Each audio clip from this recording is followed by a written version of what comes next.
சிவகாமியின் சபதம் பாகம் 1 13ஆம் அத்தியாயம். அமர சிருஷ்டி.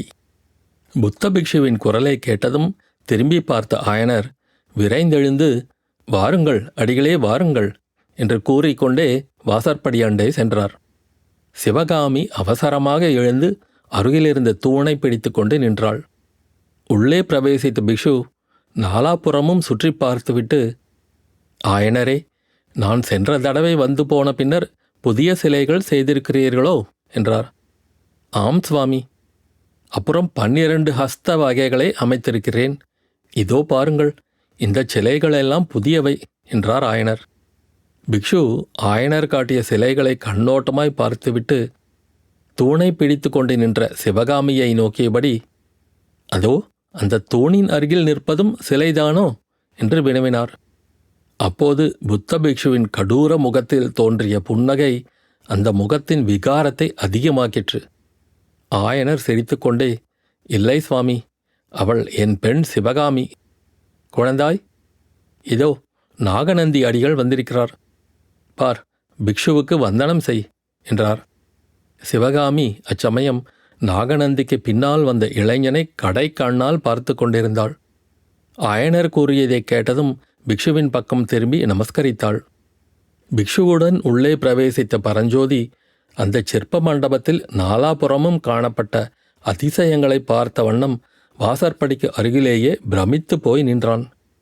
அம்மாதிரியான அபூர்வ வேலைப்பாடமைந்த சிற்பங்களையும் சித்திரங்களையும் அவன் அதற்கு முன்னால் பார்த்ததே இல்லை. இடையிடையே அவன் ஆயனர், சிவகாமி இவர்களையும் கவனித்தான். அன்று பல்லக்கில் அமர்ந்திருந்தவர்கள் மத யானையின் கோபத்திலிருந்து தன்னால் காப்பாற்றப்பட்டவர்கள் அவர்கள்தான் என்பதை தெரிந்து கொண்டான்.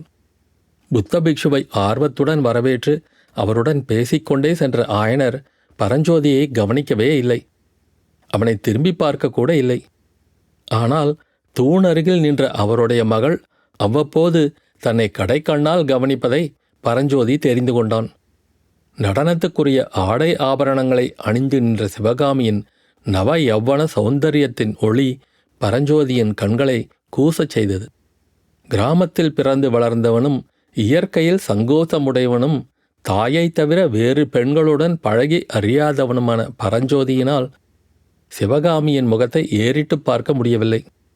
அதிலும் சிவகாமி தன்னை கவனிக்கிறாள் என்பதை அவன் அறிந்த பின்னர் அவர்கள் இருந்த பக்கமே திரும்பாமல் எதிர்ப்புற கோடத்தில் காணப்பட்ட சிலைகளை பார்த்த வண்ணம் நின்று கொண்டிருந்தான். அந்த சிலைகளின் தோற்றத்திலும் முகபாவத்திலும் ஏதோ ஓர் அதிசயம் இருப்பதாக அவனுக்கு தோன்றியது. அந்த அதிசயம் இன்னதென்பது மின்வெட்டை போல் அவன் உள்ளத்தில் உதித்தது. ஆ, இந்த சிலைகள் எல்லாம் தூணருகில் நின்று தன்னை கடைக்கண்ணால் பார்த்து கொண்டிருக்கும் பெண்ணின் பல்வேறு தோற்றங்கள்தாம். இந்த உண்மையை அவன் உள்ளம் கண்டதும் சிவகாமியிடம் அவனுக்கு தெய்வங்களிடம் உண்டாவது போன்ற பயபக்தி உண்டாயிற்று. சிவகாமி புத்த பிக்ஷுவை நமஸ்கரித்த போது அவர் ஆர்வம் ததும்பிய விழிகளால் அவளை விழுங்குபவர் போல் பார்த்துவிட்டு, புத்ததேவர் அருளால் உன் கோரிக்கை நிறைவேறட்டும் அம்மா. புத்த பிக்ஷுனி ஆக விரும்புவதாக சற்று முன்னால் நீதானே சொல்லிக் கொண்டிருந்தாய் என்றார். இந்த ஆசி மொழியானது சிவகாமிக்கு அருவருப்பை உண்டாக்கியது என்று அவள் முகபாவத்தில் தெரிந்தது. ஆயனருக்கும் அது பிடிக்கவில்லை என்பது அவருடைய வார்த்தைகளில் வெளியாயிற்று. அடிகளே, குழந்தை ஏதோ வேடிக்கையாக சொல்லிக் கொண்டிருந்தாள். 4 நாளைக்கு முன்னால் காஞ்சியில் சிவகாமியின் அரங்கேற்றம் நடந்தது. ஆஹா, தாங்கள் அதற்கு இல்லாமல் போய்விட்டீர்களே என்றார் ஆயனர். எல்லாம் கேள்விப்பட்டேன். அரங்கேற்றம், அதற்கு பின்னால் நடந்தவை எல்லாம் அறிந்து கொண்டேன். உங்களுக்கு பெரிய ஆபத்து வந்ததாமே, மத யானையின் கோபத்துக்கு தப்பினீர்களாமே என்றார் பிக்ஷு. ஆம் சுவாமி, ஏதோ தெய்வத்தின் அருள் இருந்தபடியால் தப்பி பிழைத்தோம்.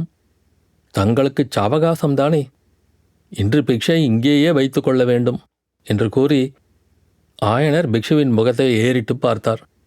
ஆஹா, எனக்கு சாவகாசம்தான். இன்றைக்கு தங்கள் கிரகத்திலே பிக்ஷை என்று எண்ணிக்கொண்டுதான் வந்தேன். தங்களுக்கு அதிக சிரமம் இல்லாவிட்டால் என்று பிக்ஷு கூறுவதற்குள், சிரமமா, என்னுடைய பாக்கியம் என்றார் ஆயனர். முற்றத்தில் கிடந்த 2 பெரிய கற்களில் இருவரும் எதிரெதிராக அமர்ந்தார்கள். அம்மா சிவகாமி, நீயும் உட்காரலாமே. அடிகளுக்கு கலைகளில் அபார பிரேமை, தெரியுமோ இல்லையோ என்று ஆயனர் கூறிவிட்டு பிக்ஷுவை பார்த்து சற்று மெதுவான குரலில், அடிகளே, அஜந்தா சித்திரங்களைப் பற்றி ஏதாவது தகவல் வந்ததா என்று கேட்டார். அப்போது அவருடைய முகத்தில் அளவிடக்கூடாத ஆர்வம் தோன்றியது.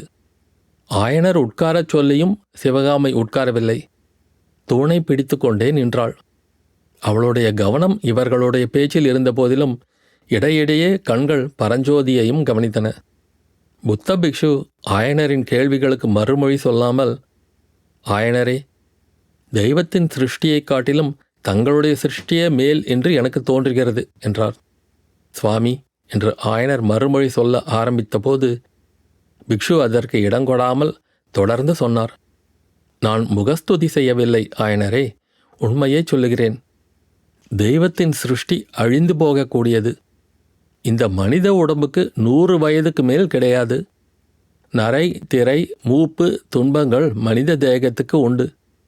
ஆனால் நீர் அமைத்திருக்கிறீரே இந்த அற்புத சிலைகள், இவற்றுக்கு அழிவே இல்லையல்லவா? நரை, திரை, மூப்பு, துன்பம் இந்த சிலைகளை அணுகாதல்லவா? கல்லால் அமைந்த இந்த சிலைகளில் விளங்கும் ஜீவகலை 1000 வருஷங்கள் ஆனபோதிலும் மங்காமல் பிரகாசிக்குமல்லவா?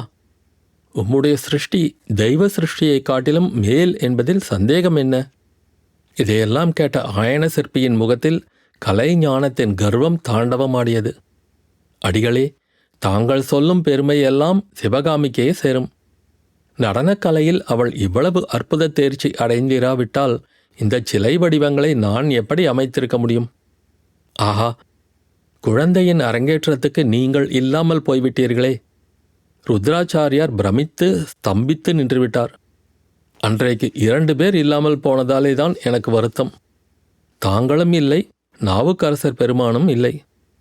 ஆமாம் ஆமாம் ஆயனரே, நாவுக்கரசர் சிவகாமியின் அரங்கேற்றத்தின் போது இருந்திருந்தால் ரொம்பவும் குதூகலமடைந்திருப்பார். முக்கியமாக சக்கரவர்த்தியின் மத்த விலாசத்திலிருந்து எடுத்து அபிநயம் செய்த கட்டத்தை ரொம்பவும் ரசித்திருப்பார் நாவுக்கரசர். மதுபானம் செய்த புத்த பிக்ஷுவும் கபாலிகனும் சண்டையிட்ட இடம் வெகு ரசமாக இருந்திருக்குமே. ஆயனரின் முகம் சிறிது கருங்கிற்று. சுவாமி, ஹாஸ்ய ரசத்தை காட்டுவதற்காக அந்த விஷயத்தை சிவகாமி எடுத்துக்கொண்டாள். மற்றபடி அவளுக்கு மகான்களாகிய புத்த பிக்ஷுகளை பரிகசிக்கும் எண்ணம் கொஞ்சமும் இல்லை என்றார். மகா ரசிகரும் சகல கலைகளிலும் வல்லவருமான மகேந்திரவர்ம சக்கரவர்த்தி ஜைனராயிருந்தபோது மத்தவிலாசம் என்னும் ஹாஸ்ய நாடகத்தை இயற்றியிருந்தார். அதில் கபாலிகர்களும் புத்த பிக்ஷுக்களும் பெருங்கேலிக்கு உள்ளாக்கப்பட்டிருந்தார்கள். அந்த நாடகத்தில் ஒரு பகுதியை சிவகாமி அபிநயத்துக்கு விஷயமாக எடுத்துக்கொண்டிருந்தாள். அதை குறித்துத்தான் மேற்கண்ட பேச்சு நடந்தது. பின்னர் பிக்ஷு சொன்னார், வாஸ்தவந்தான், ஹாஸ்ய ரசத்தை அபிநயித்து காட்ட மிகவும் பொருத்தமான சம்பவம். கபாலிகள் புத்த பிக்ஷுவின் தலை குடுமியை பிடிக்க பார்த்து மொட்டை தலையை தடவிவிட்டு கீழே விழும் கட்டத்தில் ஹாஸ்ய ரசம் ததும்பி இருக்கும். ஆனால் சபையோர் சிரித்து முடிவதற்குள்ளே ஏதோ யுத்தத்தை பற்றிய செய்தி சக்கரவர்த்தி எழுந்து போய்விட்டாராமே. சபையும் கலைந்து விட்டதாமே. ஆமாம் ஆமாம், அதுதான் சற்று மனக்கிலேசத்தை அளித்தது. அதனாலேயே சிவகாமி கூட 4 நாளாக உற்சாகமில்லாமல் இருந்தாள். அரங்கேற்றத்துக்கு பிறகு இன்றைக்குத்தான் மறுபடியும் காலில் சதங்கை கட்டிக்கொண்டாள். அடிகளே, யுத்தம் எதற்காக வருகிறது? எதற்காக ஜனங்கள் ஒருவரை ஒருவர் கொன்று கொண்டு சாக வேண்டும் என்றார் ஆயனர். ஆயனரே, அந்த கேள்வியை ஏழை பிக்ஷுவான என்னிடம் கேட்டு என்ன பிரயோஜனம்? உலகத்தில் உள்ள திரிபுவன சக்கரவர்த்திகளையும் குமார சக்கரவர்த்திகளையும் மகாராஜாக்களையும் யுவராஜாக்களையும் சிற்றரசர்களையும் படைத்தலைவர்களையும் கேட்க வேண்டும். கொலையும் கொடூரமும் நிறைந்த இந்த உலகத்தில் புத்த பகவான் அவதரித்து அன்பு மதத்தை பரப்பினார். அதற்காக பிக்ஷுக்களின் சங்கத்தையும் ஸ்தாபித்தார். அந்த புத்த பிக்ஷுக்களை ராஜசபைகளில் பரிகசித்துச் சிரிக்கும் காலம் இது. யுத்தம் ஏன் வருகிறது என்று என்னை கேட்டு என்ன பயன்? அந்த பொல்லாத புத்த பிக்ஷுவிடம் பேச்சு யுத்தத்தில் அகப்பட்டு கொண்டு தன் தந்தை திணறுவதை சிவகாமி அறிந்தாள். அவளுடைய கண்களில் கோபக்கனல் வீசிற்று. அவள், அப்பா, புத்த பகவான் அன்பு மதத்தையும் அஹிம்சா தர்மத்தையும் உபதேசித்தது உண்மைதான். ஆனால் இந்த காலத்தில் அந்த புத்த பகவானுடைய பெயரை சொல்லிக்கொண்டு போலி பிணக்கள் தோன்றி மக்களை வஞ்சித்து ஏமாற்றி வருகிறார்கள். அதனால்தான் யுத்தம் முதலிய விபரீதங்கள் வருகின்றன என்றாள். ஆயனருக்கு இதேதடா வம்பு என்று தோன்றியது. அங்கிருந்து சிவகாமியை எப்படியாவது அனுப்பிவிட எண்ணி அவளை இரக்கம் தோன்ற பார்த்து, குழந்தாய் சிவகாமி, நீ வேணுமானால் உள்ளே அத்தையிடம் போய் என்று ஏதோ சொல்ல ஆரம்பித்தார். அதற்குள் நாகநந்தி, ஆயனரே, நான் தோற்றேன். சிவகாமி மிகவும் புத்திசாலி. அவள் சொல்லியதில் ரொம்பவும் உண்மை இருக்கிறது என்றார். அவருடைய கடூர முகத்தில் மறுபடியும் ஒரு கண நேரம் விசித்திரமான புன்னகை காணப்பட்டது. பேச்சை வேறு வழியில் திருப்பியாக வேண்டுமென்று ஆயனர் கருதி சுற்றுமுற்றும் பார்த்தார். அப்போது அவருடைய பார்வை அம்மண்டபத்தின் இன்னொரு பக்கத்தில் சிலைகளையும் சித்திரங்களையும் பார்த்து கொண்டு நின்ற பரஞ்சோதியின் மேல் விழுந்தது. சுவாமி, அந்த பிள்ளை யார்? உங்களுடைய சீடனா என்று கேட்டார் ஆயனர். அத்தியாயம் முடிவு.